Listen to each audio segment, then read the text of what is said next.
Assalamualaikum warahmatullahi wabarakatuh. Selamat siang Bapak.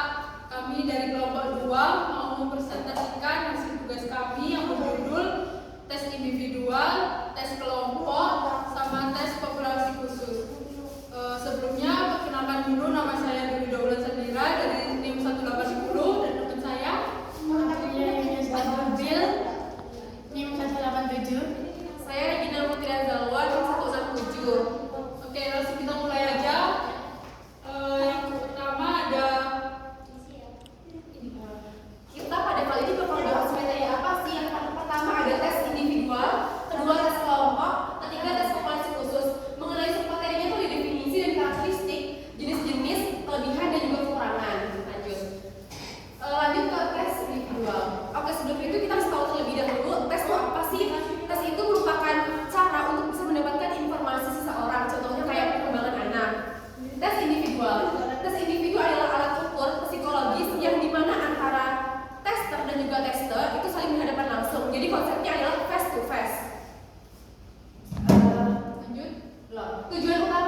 Tujuan utamanya adalah mengukur kemampuan umum, kemampuan dasar, intelijensi, sama kognitif. Mungkin kognitif sudah bisa dilihat, sedangkan intelijensi itu seperti yang dijelaskan oleh Bapak bahwa itu bagaimana seseorang mengatasi masalah, bertahan hidup seperti itu. Lanjut.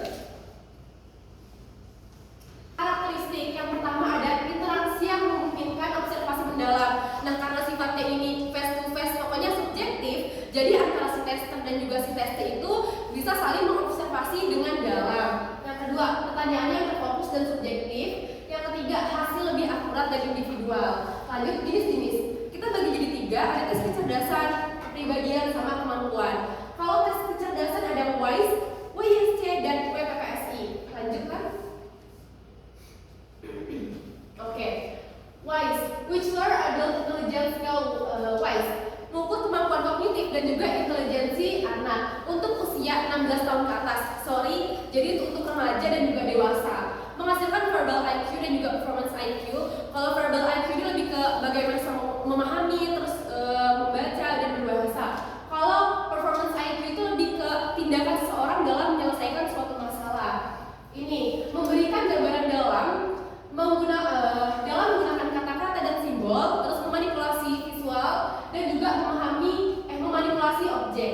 Lanjut, WISC, Whistler Intelligence Scale for Children. Ini tuh digunakan untuk anak di usia 6 sampai 16 tahun.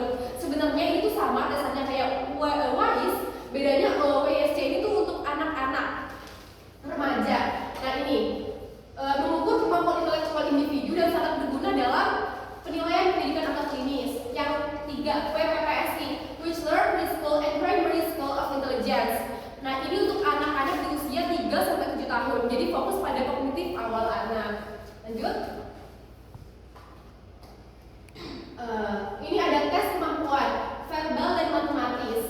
Dalam konteks pendidikan untuk menilai potensi akademik siswa. Misalnya, guru menggunakan tes ini untuk mengetahui bagaimana perkembangan anak dalam membaca, terus menulis dan lain sebagainya. Lanjut. Ada MMPI. Ini jenis tes kepribadian. MMPI mengevaluasi berbagai aspek kepribadian dan juga aspek psikologis. Diagnosis mental seperti anxiety, cemas, dan depresi. Penggunaan tes individual ada 3, pendidikan, klinis, dan juga karyawan. Contoh yang diberikan oleh kita. Yang pertama, pendidikan. Ini tuh seorang psikolog menggunakan tes ini tuh untuk mengetahui apakah seorang anak itu membutuhkan tambahan pelajaran atau akselerasi. Ada klinis. Ini seperti tes MMPI, di mana tes ini tuh untuk mengukur atau mengevaluasi diagnosis seseorang yang mempunyai gangguan mental seperti kecemasan, depresi, dan anxiety. Ada yang karyawan, ketika suatu perusahaan itu menggunakan tes individual untuk merekrut beberapa karyawan sesuai dengan kriteria yang ada. Biasanya itu kriterianya adalah budaya organisasi. Lanjut. Ada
efektivitasnya sangat tinggi dan tes kelompok sering digunakan dalam proses seleksi atau screening.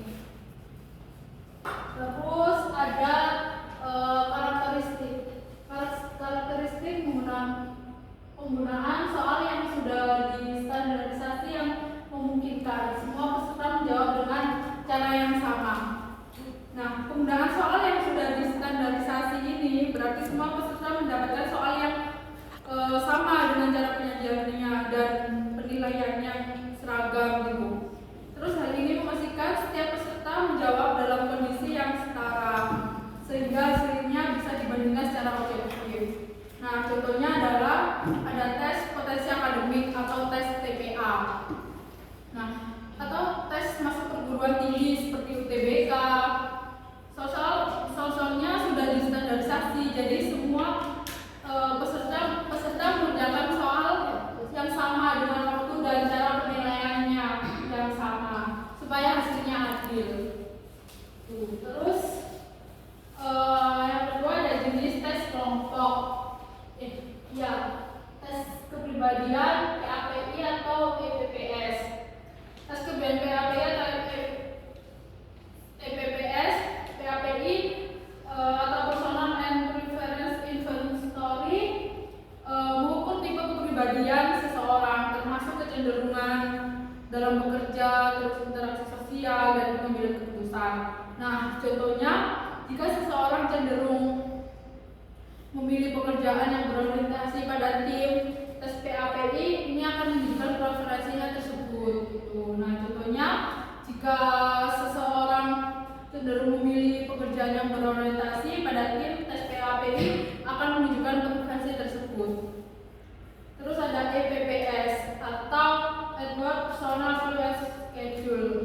Nah, mengukur kebutuhan pribadi seseorang seperti kebutuhan prestasi, status, atau hubungan sosial. Misalnya seorang yang memiliki skor tinggi pada kebutuhan prestasi, terus cenderung mencari pekerjaan yang menantang gitu. Nah, terus ada tes minat, tes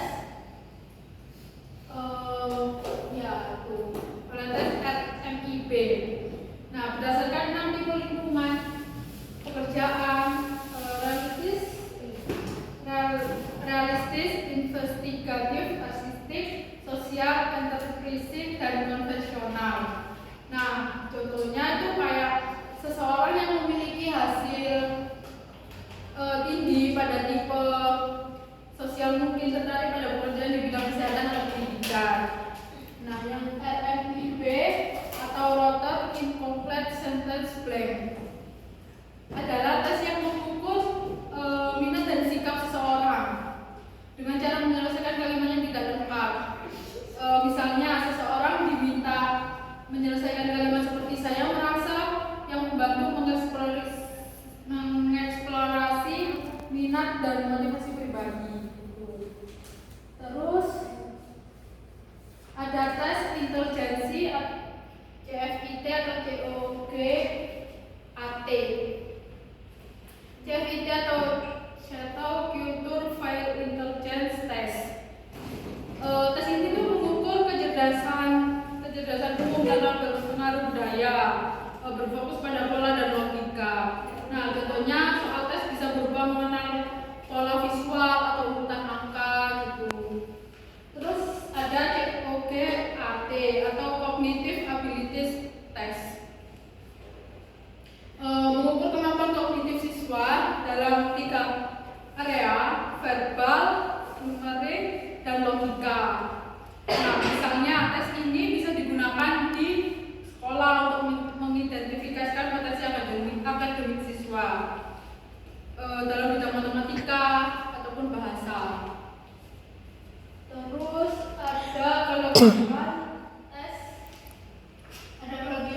tes kelompok. Yang pertama ada efisiensi waktu dan biaya, yang kedua adalah cocok untuk seleksi massal, yang ketiga adalah memberikan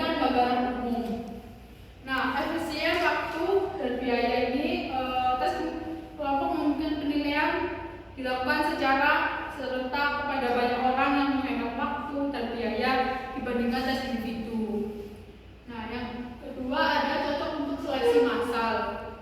Tes ini ideal untuk digunakan dalam proses seleksi yang melibatkan banyak peserta seperti dalam ujian atau rekrutmen perusahaan dan lain-lain. Yang ketiga ada memberikan gambaran umum. Tes ini memberikan hasil yang mencerminkan karakteristik umum dan kelompok seperti kemampuan akademik atau minat karir, terus meskipun tidak mendapat pada tiap individu. Terus ada kekurangan kelompok. Nah, yang pertama ada kurangnya interaksi antara tester dengan tester. Yang kedua ada rentan dipengaruhi kondisi psikologis peserta. Yang ketiga ada hasil kurang mendalam. Nah, kekurangan tes kelompok ini yang pertama kurangnya interaksi antara tester dan tester. Kurangnya interaksi antara tester dan tester ini selama tes berlangsung, penguji atau tester hampir nggak berkomunikasi langsung dengan peserta tester, jadi nggak ada penyesuaian atau bimbingan. Semua peserta harus mandiri dalam memahami dan menjawab soal. Yang kedua adalah rentan dipengaruhi kondisi psikologis peserta. Nah, tes kelompok bisa terpengaruh oleh kondisi psikologis peserta seperti stres atau kecemasan yang bisa mempengaruhi performa mereka. Terus yang ketiga ada hasil kurang mendalam untuk hasil kurang mendalam. Nah, tes kelompok ini memberikan gambaran umum tetapi tidak bisa menggali lebih dalam tentang karakteristik atau kondisi spesifik setiap individu. Nah, Selanjutnya yaitu ada populasi khusus. Populasi khusus ini selalu merujuk pada orang yang memiliki karakteristik unik atau spesifik yang membedakan mereka itu dari populasi umum. Nah, karakteristik ini tuh bisa berdasarkan kondisi medis, gangguan mental, usia, jenis kelamin, ataupun pengalaman hidup tertentu. Misal seperti contohnya orang yang memiliki orang yang memiliki masalah KDRT, pelecehan seksual, trauma, dan bullying.